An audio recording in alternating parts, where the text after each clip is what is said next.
નમસ્કાર દોસ્તો, હું છું Suresh Raval, senior nursing officer AIIMS. તો દોસ્તો, આજે આપણે જોઈએ વાયરલ તાવ અને મલેરિયા, ડેન્ગ્યુ અને ચિકનગુનિયા તાવ વચ્ચેનો તફાવત। તો દોસ્તો, વરસાદની ઋતુમાં તાવ આવે એટલે આપણે મોસ્ટલી મલેરિયા અથવા ડેન્ગ્યુ તાવ હોય એમ સમજતા હોઈએ છીએ, પરંતુ દરેક તાવ એ મલેરિયા અને ડેન્ગ્યુ હોતો નથી।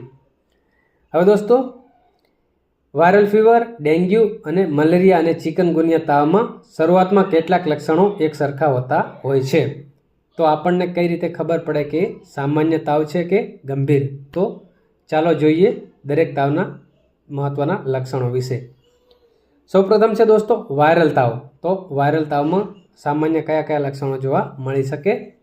તો તાવ આવે, શરીરમાં દુખાવો થાય, થાક લાગે, માથાનો દુખાવો હોય, ગળામાં દુખાવો થાય અને ક્યારેક શરદી હોય અને ક્યારેક ઉધરસ આવે, આવા લક્ષણો જોવા મળે છે।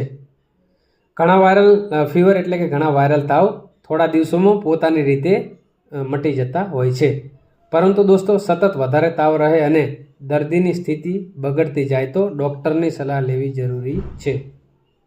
હવે ડેન્ગ્યુના સામાન્ય લક્ષણો જોઈએ તો દોસ્તો, અચાનક વધારે તાવ આવે, શરીરમાં ખૂબ દુખાવો થાય, માથાનો દુખાવો થાય, ખાસ કરીને આંખોની પાછળના ભાગમાં દુખાવો થતો હોય, નોઝિયા અને વોમિટિંગ એટલે કે ઉબકા અને ઉલટી થાય, અને ક્યારેક સ્કિન રેશિસ એટલે કે ચામડી પર ફૂલ્લીઓ અને ચકામા થઈ જતા હોય છે।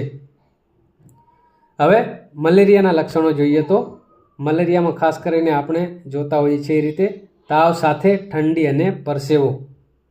તો માથાનો દુખાવો હોય, શરીરમાં દુખાવો થાય, વીકનેસ એટલે કે અશક્તિ આવી જાય, ક્યારેક વોમિટિંગ થાય અને ઠંડી, તાવ અને પરસેવો એવી પેટર્ન મલેરિયાના તાવમાં જોવા મળે છે। દોસ્તો, મલેરિયાનું ડાયગ્નોસિસ બ્લડ ટેસ્ટ દ્વારા કરવામાં આવે છે, એટલે કે મલેરિયાનું નિદાન બ્લડ ટેસ્ટ કરીને કરવામાં આવતું હોય છે અને એની યોગ્ય ટ્રીટમેન્ટ ખૂબ મહત્ત્વની હોય છે। હવે ચિકનગુનિયાના લક્ષણો કેવા કેવા હોઈ શકે? તો ચિકનગુનિયાની અંદર તાવ સાથે ખૂબ વધારે જોઈન્ટ પેઇન એટલે કે સાંધામાં દુખાવો થતો હોય છે।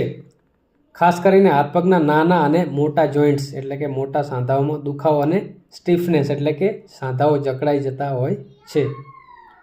કેટલાક દર્દીઓમાં દોસ્તો જોઈન્ટ પેઇન એટલે કે સાંધાનો દુખાવો ખૂબ લાંબા સમય સુધી પણ રહી શકે છે ચિકનગુનિયાના તાવની અંદર।